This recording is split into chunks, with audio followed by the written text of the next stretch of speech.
ఈరోజు మనం XL sheet open చేసిన తర్వాత న్యూ షీట్ క్రియేట్ చేసిన తర్వాత రైట్ క్లిక్ ఇస్తే మనకు ఆప్షన్స్లో రీనేమ్ అనేది కనబడుతుంది. రీనేమ్ అంటే మనకు ఆ ఫైల్ యొక్క నేమ్ ఏంటనేది పెట్టుకోవడానికి యూజ్ అవుతుంది.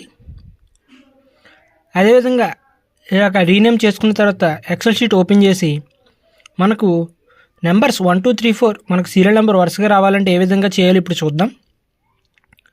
1 2 3 అని చెప్పి మనం కాలమ్స్ వేసి ఆ కాలమ్స్ 3 కూడా సెలెక్ట్ చేసి మౌస్తో కిందకి డ్రాగ్ చేసినట్లయితే ఆటోమేటిక్గా మనకి ఎక్కడి వరకు కావాలో అక్కడ వరకు నెంబర్స్ అన్నీ కూడా మనకు టైప్ చేయకుండానే వచ్చేస్తాయి.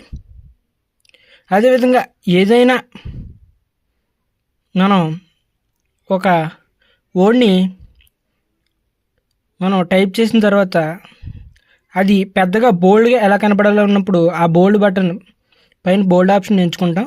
లేదు సైజ్ పెరగాలనుకుంటే ఇప్పుడు మీరు చూస్తున్నారు కదా సైజ్